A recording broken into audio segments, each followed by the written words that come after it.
নমস্কার বন্ধুরা, কয়েকদিন আগের ভিডিও আজকে আমি ভয়েস দিচ্ছি, তাই মনে করলাম তোমাদের কাছে আজকে প্রেজেন্ট করি। তো শুভ সন্ধ্যা সবাইকে জানাচ্ছি।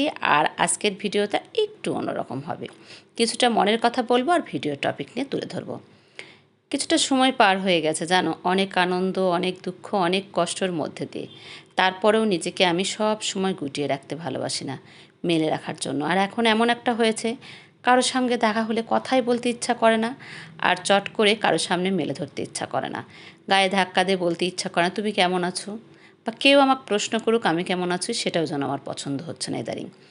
নিজেকে যেন জড়সড় করে বিছানার মধ্যে রাখতেই বেশি ভালোবাসছি। ইচ্ছা করে না, টিভিটাও ভালো লাগে না। মোবাইলটা ভালো লাগে মাঝে মাঝে সবাইকে কমেন্ট, লাইক, শেয়ার, ভিডিও করি। তার কারণে অনেক সময় মোবাইলও হাতের যেন বিরক্ত লেগে যায়, মনে হয় সব ফেলে ছেড়ে দিয়ে কোথাও একদিকে চলে যায়। যাবোটা কোথায়? সংসারের মায়া এতই যে, আর সংসারের লোকগুলোকে এত বেশি ভালোবাসি, আর তারাও আমাকে খুব বেশি ভালোবাসে। তাই হয়তো তাদেরকে ছেড়ে বা তারাও আমাকে ছাড়া কখনোই থাকতে পারবে না।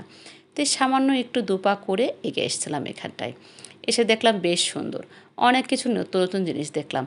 অটোওয়ালাগুলো এত সুন্দরভাবে নিজের অটোটাকে একটা স্টল বানিয়ে ফেলেছে, দেখেই যেন অবাক। আগে তো দেখতাম আমরা ভ্যান গাড়িতে, আর এখন দেখেছি অটোতেই একদম সুন্দরভাবে যার সম্পাপড়ি, কেউ পপকর্ন, কেউ চটপটি নিয়ে বিজনেস করছে। একদম মন্দ না কিন্তু, অটোও চালাচ্ছে, দিনে রাত্রেবেলা এরকম কাজ করছে। তারপর অনেকগুলো বেলুন একসাথে দেখলাম। আগে আমার বড় ছেলে এই বেলুন বেলুন করে রাত 12টার সময় যেতে উঠতো, আমাকে বেলুন এনে দাও।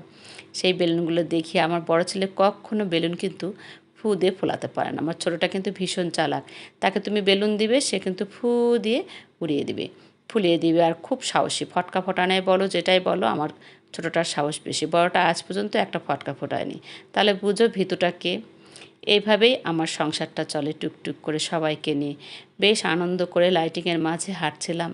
আর ভালো লাগছিল, মনটাকে যেন উড়ু উড়ু অবস্থা ছিল। বেশ মনে হচ্ছে সবটাই নিজের জন্য আয়োজন করেছে। তারপর একটা জায়গায় দেখলাম সুন্দর করে সাজানো। বড়বাবু বললেও এখানে বসে কিছু ছবি তোলা। আমি বললাম না, ওখানে যাব না, অনেক লোকের সঙ্গম, আমার ভালো লাগে না লোকজনের সাথে অত একটা গায়ে গায়ে গা দিয়ে মিশানো। অনেকে দেখি বড় লোক দেখলেই যেন দাদা, মামা, কাকা বলে জড়িয়ে ধরে গল্প করে।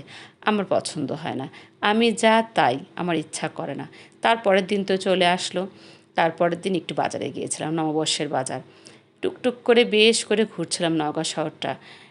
এখন তো নতুন মোবাইল হাতে নিয়ে ভিডিও করতে ভীষণ লজ্জা লাগে, তারপরে লজ্জা শরম ত্যাগ করে আমি আস্তে আস্তে করে ভিডিও করছিলাম। ব্যাগের দোকানের ব্যাগগুলো, ফলগুলো সব যেন আমাকে দেখছিল, আর সুন্দর করে ভিডিও করে নিচ্ছিলাম। একটু লজ্জাও পাচ্ছিলাম, কারণ কিছু তো কিনছি না, শুধু ভিডিও করছি। পরে অবশ্য সবটাই কিনেছি, যতগুলো ভিডিও করছি আর সবগুলো তো কেনা সম্ভব না। তারপরে এই রাস্তায় আসলাম। এই রাস্তা পার হতে ভীষণ ভয় করে। ছেলের সাথে থাকলে ছেলে হাত ধরে, আর না হলে বরের সাথে থাকলে বর হাত ধরে। আর যখন আমি অন্য কারোর সাথে থাকি তখন কিন্তু তার হাত ধরি। আর এই খেজুরের রসটা আমার বড় ছেলের খুব পছন্দ, তাই রসালাটাকে দেখে ভিডিও করে নিলাম। তারপর দুপুরে 4টা খেয়ে নিলাম, খেয়ে টেয়ে একটা লম্বা করে ঘুম দিলাম।